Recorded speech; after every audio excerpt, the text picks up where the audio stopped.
Yeah. So wait, what other jobs do you do? What do you mean? You said you do some other stuff. Here, Yeah. so I'm an associate professor. That's like my job, but then I'm also a co-chair of in the union here. So the union again is made up of full-time faculty, part-time faculty, and staff. So it's everybody from like housekeeping to people who work in financial aid office to facilities management. And each of those groups has like a leader, like two leaders, co-chairs, and so I'm one of the co-chairs for the faculty. So that means when people get in trouble for something, or their boss is harassing them, you know what I mean, about something that they didn't do, or people think that they're being kind of mistreated, or like right when you came in, what Alexine, she's the other co-chair, was talking to me about was an error that we discovered that the administration has made that like is unfair to a bunch of faculty. So, it's a lot of meetings, a lot of emails mostly, but it's like protecting people's jobs for the most part. So how, if you had any advice to give to your younger self, what would you give? That's a tough question. Don't start smoking. That's the one. That's definitely a big one. And I think it would be not getting so hung up on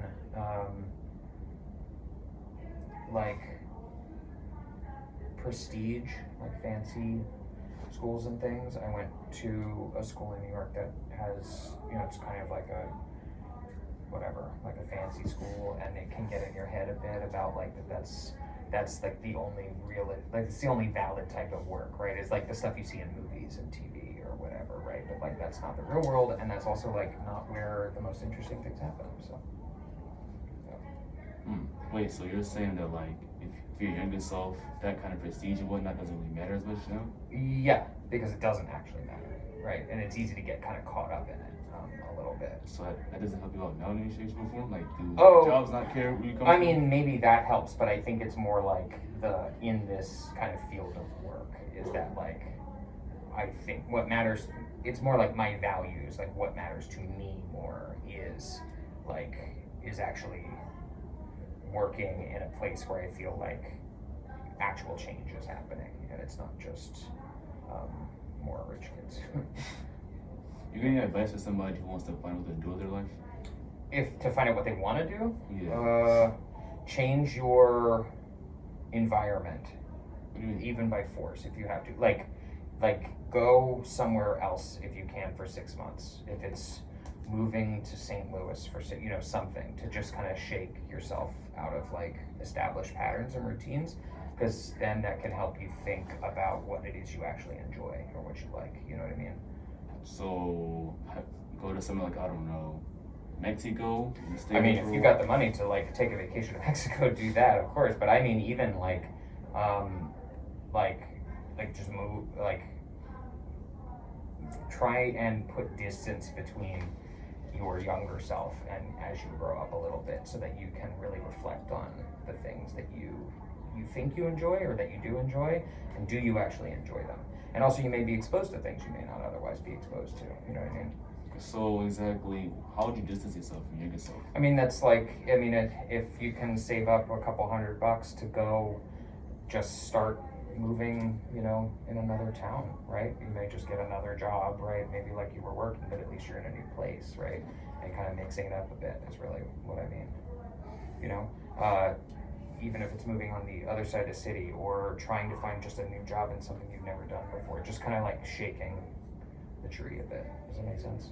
That makes sense. I get it. Different environments, different things to live in. Yeah, you just get stuck in routines a little bit, right? And it starts to be a thing where it's like, do I actually like this, or do I enjoy this, or do I like these people, or are they just around me? You know what I mean? Wait, so do you ever like have to cut people off? Yeah, but for like different reasons. But yeah, I mean, there's people that either people you grow up with or people you meet later in life, and that you think that you're friends and you really like them, but then you realize like after a little distance, you're like, I actually really cannot stand that person, and they were just around all the time. You know what I mean?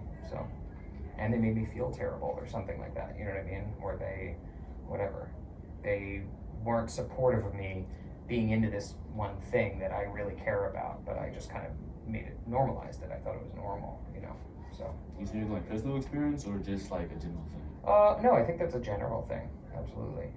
Yeah. So I'm gonna know though. You know, my favorite thing about the job? A favorite thing about this job, like this. I mean, it's unexpected. There's like always kind of new stuff happening. You know what I mean? Like, you just came up to me in the hallway, so you know, I get to be around people. I think I would lose my mind being like stuck in a cubicle all day. So you call yourself a social person? Yeah, I think so. How often do you talk to people? How often do I talk to people? Every day. Yeah, I'm gonna have Do you to. ever like just want space for yourself? Oh yeah, I mean, yes. At the job or just like by the time you're done the job, just go home? I mean, it's nice to have an office to like sit in sometimes and like, you know, kind of close the door. But I mean, when I go home, I mean, I don't like crowds. Is that what you mean? I guess, yeah. Yeah, exactly. I mean, people annoy me, but I also like people generally. Does that make sense? Like, I hear you. you can kind of like, I hate people, but I also like love people. Like, people are crazy. When it comes to scheduling, how do you go about that? Scheduling. Just the overall life, because I imagine It changes all the time. I think that's another thing I like about this job, because every semester teaching schedule changes a bit, and so, you know, things aren't the same from week to week almost. You know, other than showing up at a certain classroom, things change all the time. So within a semester, do you like schedule yourself out on maybe having like alarm set up for certain things? Maybe you have like a calendar that you mark? Oh yeah, my Google Calendar I live by. It is like just packed. I live by it. Yeah. So when do you have free time? Yeah, good question. Damn, you got me. You win. I don't know. You have to make it. I have to be really conscious about making. So you like go out of your way to clear everything up and then Yeah, dedicate slot? or just be like, even if things aren't cleared up, like there's still stuff to do. It's like I'm not doing anything today. I'm not like opening my email today because it's like the kind of job, like I said, where it's like 24/7. Like you can't just like close the door and walk away from it. Then it can just balloon and take up like all of your time, like your whole life. You know, always answering emails and respond. You know what I mean? Like it can just kind of be endless. So you have to like draw some lines. Yeah. That's a very busy job. And you still like it? Oh yeah, of course. So you don't like freedom? Well, not saying you don't have freedom, but I guess I have lots of freedom. That's the thing about the job. You know, So, it's like- busy, but you have a lot of freedom. you're flexible in what ways? Choose which classes I'm going to teach in those times. I kind of can set my schedule as I want to, you know, with some there's some limitations to it, but it's not like you have to be here at 9 and you can't leave till 5. You know what I mean? It's like, and it's different and it changes a lot. And I can do my work from, I'm going to go this weekend out of town to go see friends, and like, I have work to do, but I can do it in the car. I can do, you know what I mean? Like I can kind of make it work. So that's kind of the trade-off, you know what I mean? There's a lot of responsibility in the work, but the trade-off is that you get a lot of freedom in how as long as you get it done, then you're good. Oh, that's actually a nice job. Yeah. And this is way better than Ruby Tuesdays, right? Yeah, it's way better than Rudy Tuesdays. And I don't smell like French fries when I go home, so. That's nice. Yeah, it's the worst part. I can still smell it, like, in my head. It's awful. Is there like any other reason why you chose this job other than liking it? No, I think we covered it, honestly, yeah. You got any side hustles? No, not anymore, no. What did you use it as? I used to do, like, editing work, like copy editing work.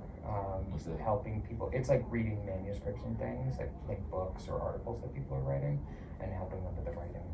So, but it really didn't pay enough, and I got bored of it, so. Wait, you like good paying jobs, or just you don't? If it pays enough, you don't care. No, my time has to be worth it, right? And it was just I just didn't like the work. It was like, I was dealing too much with individual people who, they would pay me to help them with something, but if they didn't either follow my advice or didn't and I didn't like having to deal with individuals and asking them for money and making sure that they're paying you, and you know what I mean, like running a small business. I was like, I'm not cut out for that. Yeah. Any advice for students on to pass classes? Trying to pass classes. Think about your schedule. Like really think about like what you can get done and when. And also the other thing is like talk to your professor. Like if you were having trouble, just talk to them, What right? if they're like inflexible? Then talk to their boss. For real? Yeah, talk to if they're, especially if the professor is being like, you know, really unfair, like talk to another professor about it and see if they can help bridge the gap for you, right? Because like the goal for all of us should be to help you succeed, not to enforce rules. That's not the job here. The job is to help students succeed, not to just be focused on rules. So hypothetically, if a professor was like, "No, you missed this assignment, F," I could like, I don't know, ask the professor to help me with that. You could, if the professor's refusing to even engage with you, and you say like, is there extra credit I could do, or maybe something else, right? Like, then, and they're refusing to kind of talk to you about it. Talk to one of your other professors to see if they can talk to them to try and like open the doorway a bit. If that fails, Huh? and if that fails, Well, we'll save that for after the recording. Alright. Also, any advice for like, I guess you're a sociologist, right? So like you understand social issues and whatnot. Yeah. Is there like any advice for, like, you know, the next generation? Like be like awake, like read the news, like pay attention to like, and it sounds so cheesy, but like vote, like please vote, right? Like please vote. Why? Because it is, especially at the local level, that there are people who kind of get away with a lot of bullshit because they expect a lot of people to not pay attention to like the little things that are going on. It matters less at the federal level and a lot more at the like local level, at the city level. Any examples of it?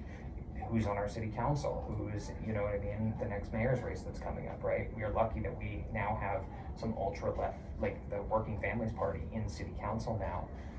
And that's only because people really came out and voted. Like we can make a lot of progress if people actually, and it's, you know, it's why they say get involved. That's a lot more work, but voting isn't all that hard, you know.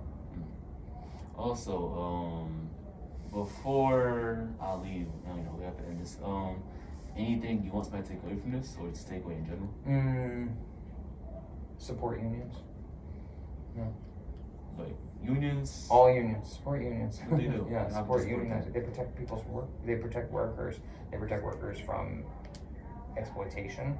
They protect wages from being suppressed and lowered and lowered and lowered. They fight to increase wages, and they protect from abusive bosses and corporate overlords, you know, and the money. And how would you support them? Joining one, and if they are striking, don't cross the picket line, you know, and even just on social media, you know. Alright, thanks. Yeah. Nice meeting you, man. Nice meeting you. Thanks very much.